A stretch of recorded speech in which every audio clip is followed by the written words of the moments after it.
This podcast is brought to you by Most Valuable Podcasts, leading the league in podcasting entertainment.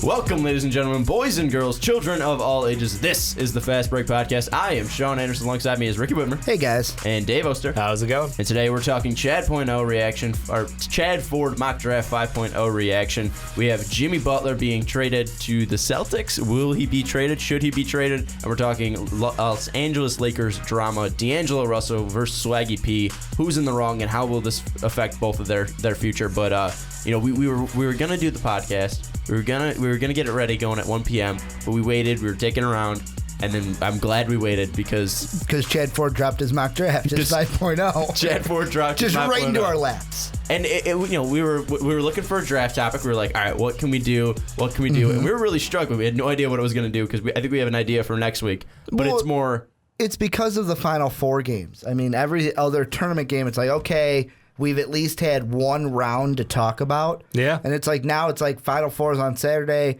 National Championship on Monday, so it's really we can't really talk about it. Yeah, I don't want to praise Buddy Hield when he's going to go lay an egg on Saturday. I'll praise Buddy Hield before he lays it big on Saturday. When he goes 0 for 12 from three-point land and gets I don't think that's going to happen. Demolished. He's not Jamal Murray. And then he flips off the crowd, drinks a beer on the fucking court, and you know what? Who's going to draft him now? Runs in the crowd and punches a fan. Yeah. He pulls around our us. Malice at the Palace Malice Part 2. at the Palace. So in Houston. So I'm glad we waited. Yeah. Anyways. If we would have missed that, you would never forgiven us.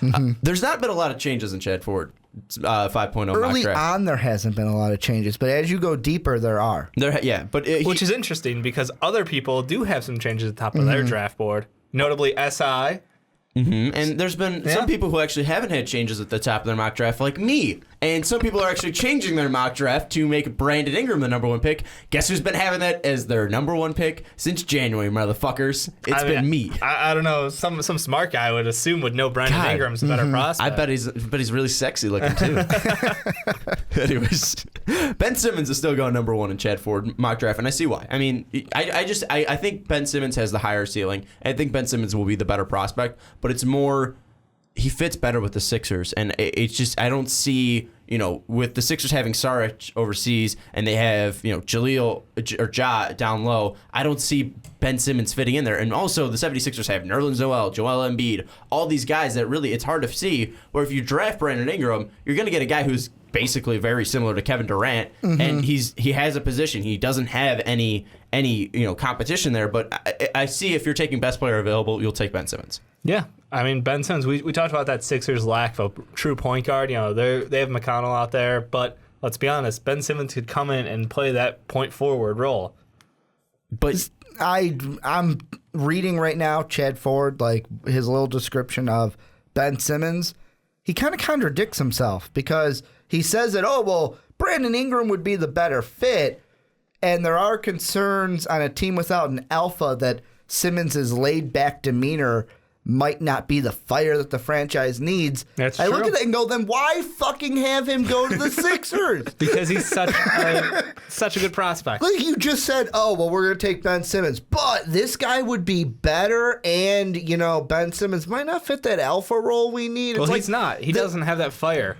Then why not take Brandon Ingram? I know we've talked about that before, but that's just one thing. Looking at this, I'm like, then Chad, why didn't you have him go with Brandon? I don't think he has the fire like a Kobe or LeBron, but I think that's his personality. He's more laid back. He's not. So I don't really know if that means he can't control a team. I think he can be a leader, and he was a leader this year for LSU. Didn't take him too far, but he was a leader for that LSU team. So I don't know if he's going to be, that boisterous leader. He might be kind of like a Tim Duncan, where Tim Duncan's the leader of the Spurs, but he's a quiet guy. No, he's not like a guy who's out there consistently boastering. I know what you're saying. Well, but I see this, and when he says alpha, I'm looking at that last that shot. Kobe, I would even put Jimmy Butler in there. It's like the guy where it's like game is on the line.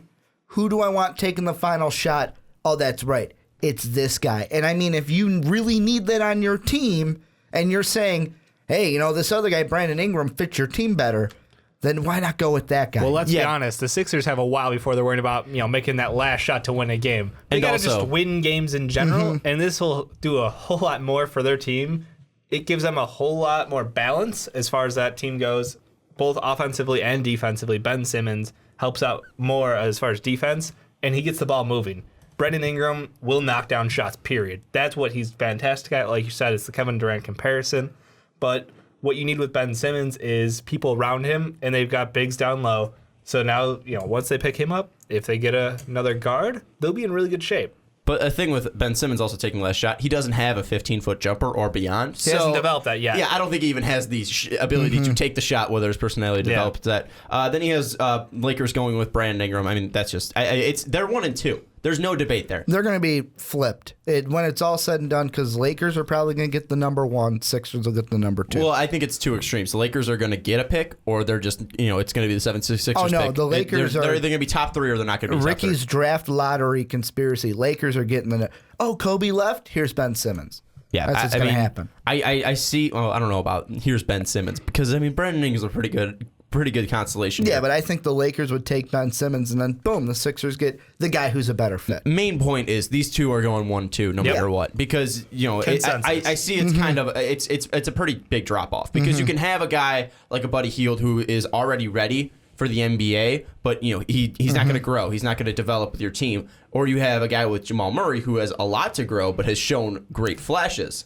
I wouldn't say that Buddy just because he's a senior, he's not going to come out and just not grow. I'm not saying he's not going to grow, but there's a difference between a 22-year-old developing and a 19-year-old developing. Yeah, there's that a 19-year-old still physically developing. Yeah, so the 19-year-old, but with the 19-year-old, you're gonna say, okay, well, if he has a couple rough seasons here, he's still developing. Whereas the older person, they're still going to develop, but they're going to be, boom, I can put them in at the starting role and feel confident with it. Because they that's can, the hope. Yeah, but I mean that's the thing, Buddy Hield can step in. If Buddy Hield was on a playoff team, and Buddy Hield can step in and contribute to a team right away. Jamal Murray will be on the bench, still developing, but Jamal Murray might be leading a team to a playoff team where Buddy Hield's more of the helper. And I don't think Buddy Hield's going to be. I don't think Buddy Hield could be. You don't think he's superstar worthy? I don't think he's going to be a superstar worthy. I don't think he's going to be an all-star. I don't think he's going to be an all-star. Have you seen his tournament play? Have you seen him? Are we basing it all in the tournament? No, but you look at the guy who Andrew this Wiggins is his tournament. And have you seen Andrew Wiggins when he's been on Andrew the Timberwolves? Wiggins was terrible in the tournament. That's what I'm bringing up. With me, I'm looking more at it as Steph Curry. And not everyone's Steph Curry. But when you look at Buddy Hield and you look at Steph Curry, same thing. Could have the same thing, but like Davis mentioned, I see him, JJ Redick. But like Davis mentioned before, one of the big reasons why Steph Curry has been Steph Curry, he's had the right coach. Maybe Buddy Hield just needs that right coach. I am but you can say that about any player. That are like, well, yeah, you can say that about any player, but Buddy Hield he's might not need saying that right Jimmer, coach. with the right coach would be Steph Curry. That's extremes, but what we're saying is Buddy Hield Sr. is more physically developed. He's closer to his perceived cap than Jamal is, who is 19 and already putting up phenomenal numbers. Comparable to Buddy Hield's senior year. Let's save it for next week, boys. All right. Let's save it for next week. We're deciding. Well, I think next week it's going to be Buddy Hield only. Well, I will say the Buddy Hield show. The one thing I do like about Jamal Murray when just him as a prospect is he can also play the point. So if you need a guy who, you're going to play the 2, but hey, we may need you to come off the bench and play some point guard. Yeah, he can play the point as well. Buddy Hield would be a guy I would just, stick him at the 2. You're a shooter, and just shoot for me. Well, just going in, Chard Ford did not change anything with the 4 pick. He still has Boston going with Jamal Murray. And you talked about earlier, if Buddy Hield goes to the right team with the right coach, then he will, be better than Jamal Murray. Jamal Murray's going to a team with Brad Stevens as their head coach, who is arguably a top 3 head coach in the league. I mean, you look at last night against the Warriors, he outcoached Steve Kerr, and he's been developing these young players, and he's shown that he's been a fantastic hire out of Butler, and I think that he's young too, so he can still develop, and I think he's, getting up there in, one of the best coaches in the league. And I think if you pair Jamal Murray with that, and you pair him with Isaiah Thomas and that, flux of down low big men, then I think Jamal Murray can really, really improve and really shine, and I think Boston's kind of getting a steal there at 4. Now, the question I really want to ask, though, is Ricky, at 4, would you take Buddy Hield? Yeah, I would. And the reason why is, now, let's be honest. I will be totally honest, where if you take Murray or Hield, it's kind of apples to oranges there. Both shooting guards who can shoot the ball. One's older than the other. Different players. Jamal Murray can also play the point a little bit better, I would say, than Buddy Hield. Better. Here's the thing, though. When you say Brad Stevens argument, Brad Stevenson, young talent, I would also consider Buddy Hield young talent. So no matter who they take, he's going to be able to work with them. Here's the big thing for me with the Celtics. Comes down to two things. Number one, they're a team where they're not in rebuilding mode. They are in we want a playoff push mode, and we want to be good in the Eastern Conference for years to come. I would take a guy like Buddy Hield, who you're saying, doesn't need as much time to develop, can come in and boom, play as well. Do you really want to take a Jamal Murray, who may have to take a couple years, 2 to 3 years, to develop while this team is trying to compete for an Eastern Conference, maybe even a championship? Here's the other thing. Look at how many point guards Celtics already have. Isaiah Thomas, Marcus Smart, and Rozier.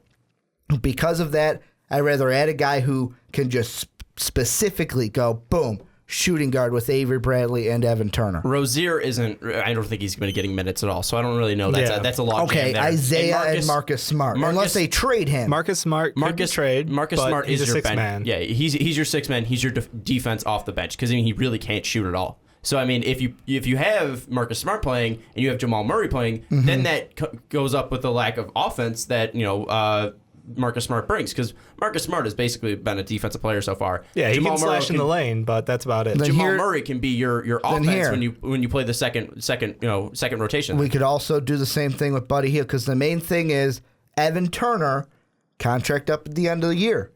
Do the Celtics keep it, or do they say, hey, you know what, Evan, it's been great. We're going to let you go so we can take a younger kind of player here at the 2. You could say the same for Buddy Hield, because what's been your biggest criticism of Buddy Hield? His defense. So you can have, Bradley and Isaiah be the 1 rotation, and then Smart for his defense, and Hield with that offensive power that we've seen so far, especially in the tournament, in your 2 rotation. But Murray can play defense. Murray is athletic enough to play defense, and he's shown that he's a great combo guard. He can play the point. He's more all-around player. He's an all-around player. Thank you, Dave. I'm stumbling over my words. He's more of an all-around player, and he's 3 years younger? I'm bad with math. He's 3 years younger, and he has the ability to grow.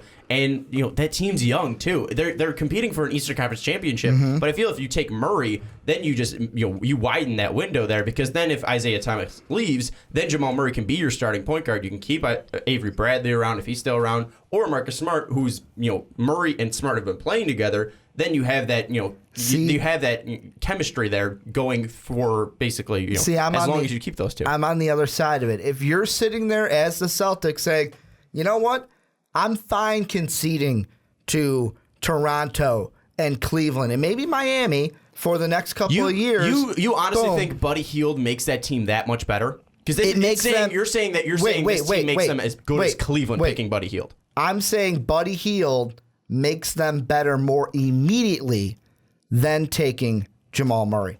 But Jamal Murray, it's fine. Like, okay, we're fine being the 6th, 7th, and 8th seed. Well, Jamal Murray kind of develops and gets acclimated to the NBA game. I think you take Buddy Hield and you could say, boom, we could be a top 4 team, maybe even a top 3 team in the East. You think they improve him? I don't think there's that much of a difference between Buddy Hield. Thank you. And no, there's no way Murray and Buddy Hield have that wide of a gap in instant readiness to the NBA.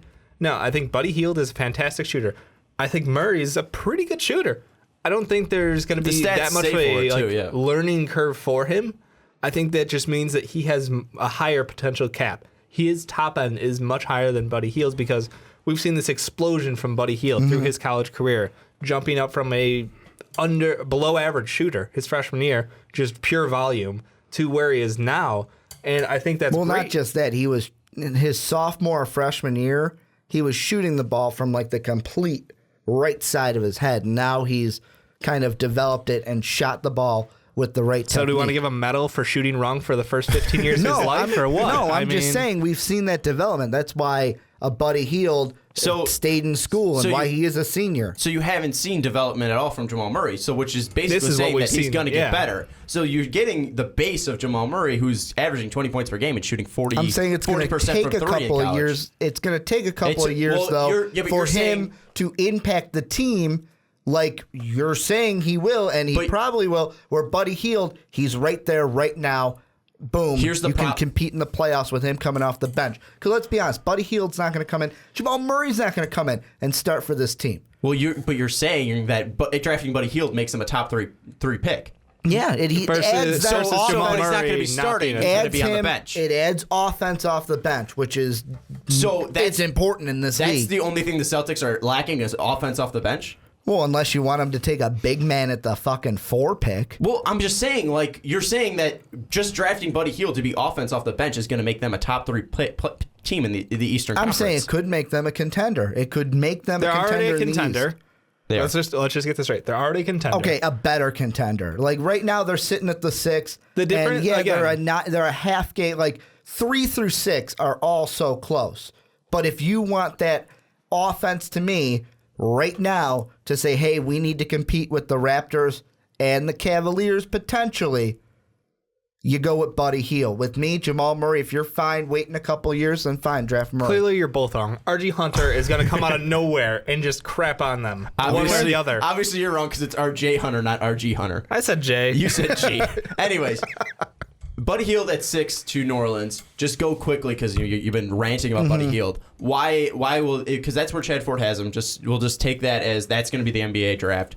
Why is Hield going to make the Pelicans better? Is he going to make the Pelicans better? He's going to make the Pelicans a top 3 team in the East. The West. Well, no, the East. You heard me.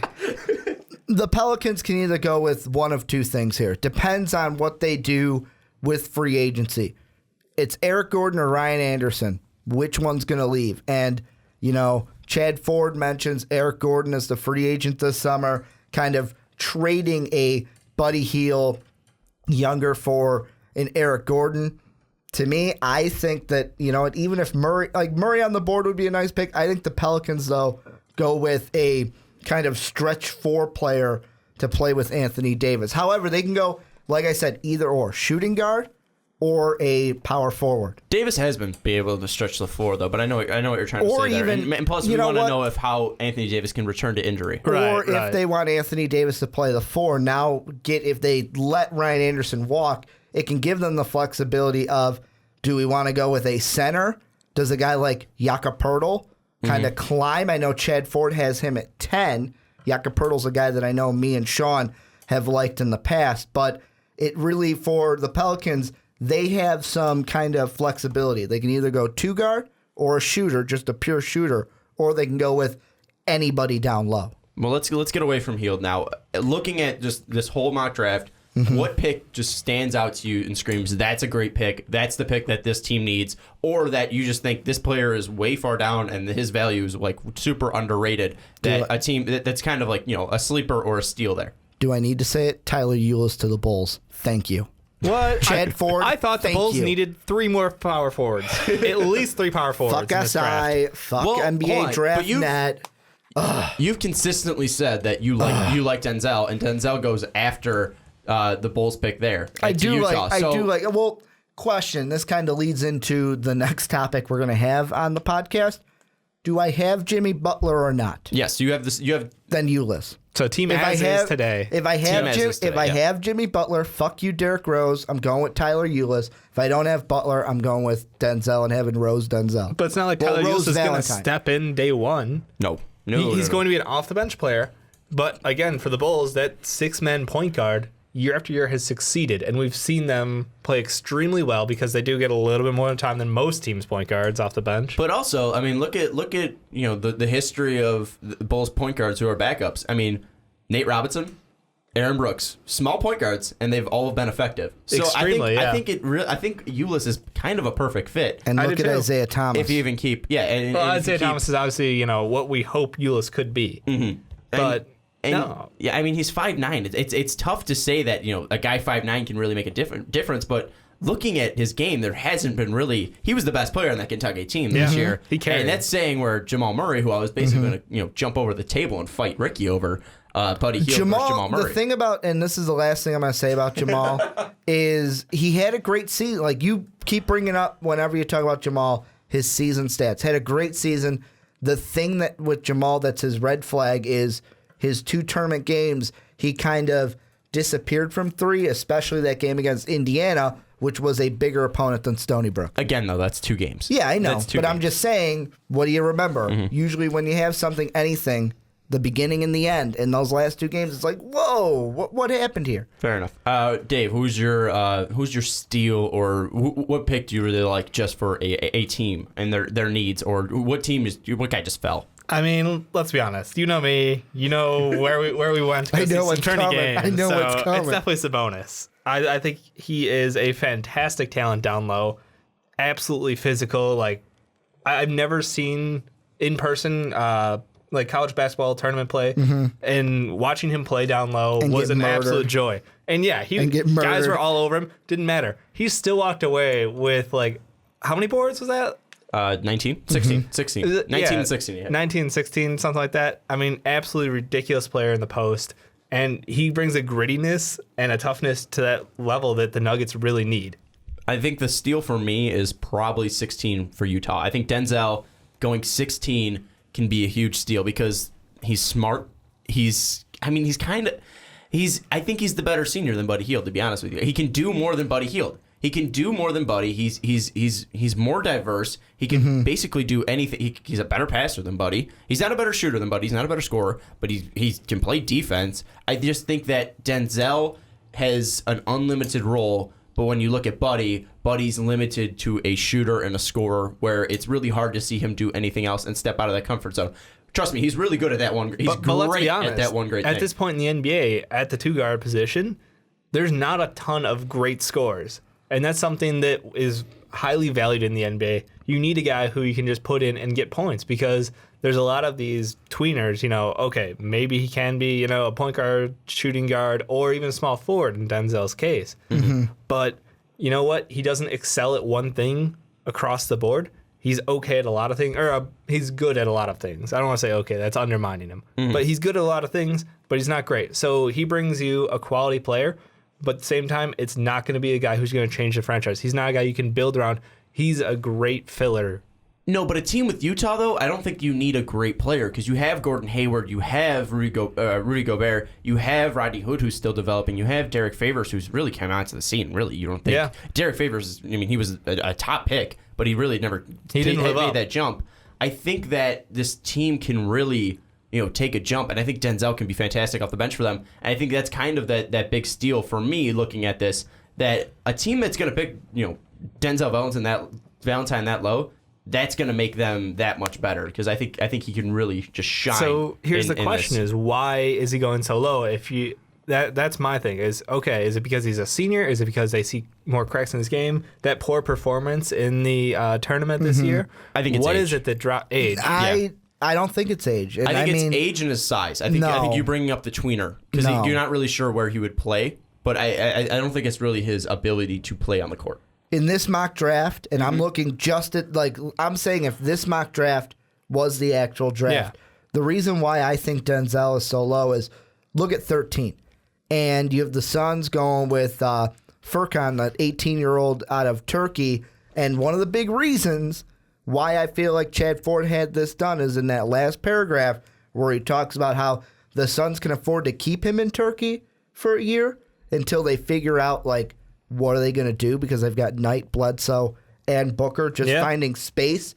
So and the Suns are pretty awful at keeping good talent. Yeah. They kind of throw it away too early. And if they needed, if they didn't have that need to figure out, where are we going to put him, Valentine can go there. I know it's only one pick, but I don't know why he has Skal Labissiere instead of Denzel Valentine, unless you really think that Gary Harris is your shooting guard in Denver. I think it's also that, Skal, it's all potential with Skal, and it's a boom bust. And, looking at the Nuggets pick, you have Jaylen Brown at 8, where that fills a small forward role, and he could possibly be a superstar if he develops. Then you look at 15 where they have Kenneth Faried at power forward, but they might look to trade Kenneth because he was always in that trade talk with Blake Griffin. So maybe they're trying to move Kenneth, and Kenneth is very. I think you can keep Kenneth, but Kenneth is very limited. Where Scale, I mean, he's shown that he can stretch the floor, and maybe they want that. And then you also look that they have another pick in Sabonis, which is a direct replacement to Faried. Yeah, he's direct replacement to Faried, and maybe that you look at that if Scale falls off, and you have Sabonis as a cover. I don't know. They have Moutier and Brown you don't have to touch. Where the one thing that The thing that stands out for me for Scale is look at the guys below him. Out of all the guys below him, who has the same top end potential as Scale? No one. He is by far the highest top end if he booms. But he's only potential. Right. And he's that's nothing else. So because of their volume of picks, they have that ability to go, all right, you know what? We can go get Scale at 15 because we can get Sabonis at 17. And he'll fill in regardless. If Scale can't play, Sabonis, we just drop him right in and we get that instant impact. Yeah. He's a day in, day out player. Here's what I'm thinking with the Nuggets is if it was me, I would go Denzel Valentine at 15, Sabonis at 17. That's if the Jazz don't take Sabonis at 16. Then you have the players that would be your starting 5, and to me, 6 and 7 off the bench. Moutier, Harris, and put Denzel at the 3, Faried and Jokic and they Youssef. took Brown 8. So Jaylen Brown. You have Jaylen Brown too. So you can have Denzel be the shooter with Brown. And hey, we talked about last week. I mentioned how Brown may be an overrated prospect. If Brown doesn't develop, it's like, oh, well, you need a lot to work on. Boom. Valentine is there. Then having Sabonis come off the bench for Faried, that could be huge. Because let's be honest, I look at the big player I look at is Danilo Gallinari, and I go, no, you're not going to, you're not the future of this team. He's not the future, but I think he could be very valuable. I think he could be a great scorer off the bench. I would take either maybe not a Brown, but I would take a Denzel over Danilo Gallinari. I was going to ask you guys stretches in this draft or in this mock draft, but I think we all agree it's Scale. Yeah. It is. Scale at 15. The thing with, and I know this is kind of harping, he's a player where it's like you can have the debate, should he stay in school? Because, I mean, the big thing with Scale, does he have the top end potential? Like Dave said, yes. But, and it's like Chard Ford exactly says in his analysis, his performance sucked, lacks toughness, and he seems lost. Huge red flags for me. Any final prospects that you want to mention, or any final picks that you want to mention to get this out there, or a guy that you just want to talk about, really? 2 for me, and they're back-to-back, 28-29. 76ers picking up Grayson Allen. I love it because I think Grayson Allen is an amazing spot-up shooter, and he can run an offense decently well.